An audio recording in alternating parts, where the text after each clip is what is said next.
Hi mga mi! Welcome ulit sa aking mini vlog. For today's video mga mi, samahan niyo po akong maglagay ng pangkapitan sa aking tinanim na sitaw.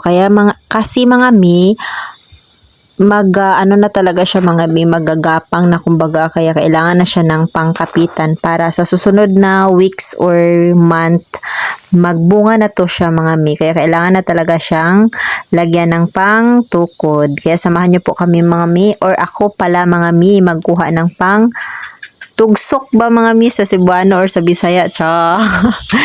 Kaya samahan niyo kami mga mi, ako pala mga mi. Kasi mga mi, once na kasi matataas yung sitaw mo, kailangan mo talagang ganito. Unless lang po mga mi, yung paupo lang siya mga mi, hindi siya nagagapang yun. Hindi na kailangan nalagyan mo pa na siya ng pangtuso. Kaya yan mga mi, for the buhat ang mami dyan.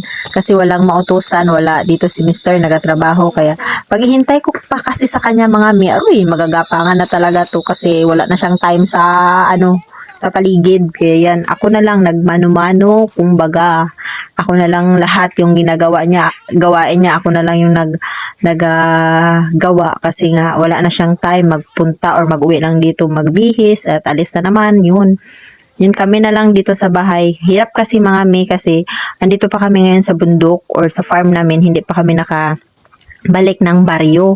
Doon kasi pag once na simula na yung klase, doon na kami sa baryo. Kaya lahat ng mga gawain dito sa paikot ng bahay, ako na lang unti-unting gawa kasi nga para pag doon na kami, at least malinis na yung paligid. Tapos nang mag-uwi kami dito sa Sabado at Linggo, yun, konti na lang yung lilinisin ko kasi hirap kasi dito sa amin, walang malapit na school, kaya kailangan naming mag-boarding house. Punta kami doon sa baryo, malapit kasi doon sa walking distance lang yung school ng mga anak ko, kaya kailangan namin doon kami weekdays, pag weekend uwi kami dito sa amin. Kaya yun yung nasayangan ko sa time ko pag andun kasi ako, hindi ako makagalaw-galaw doon. Yung mga tanim-tanim ko dito na yung pang lang namin, yung pang luto-luto lang sana namin ba, at least mapakinabangan ko kung dito kami. Kaso yun lang yung problema, walang malapit na school, kaya kailangan namin nandito pa kami sa farm namin, kailangan kong gawin lahat yung mga gawain ni Mister. Kaya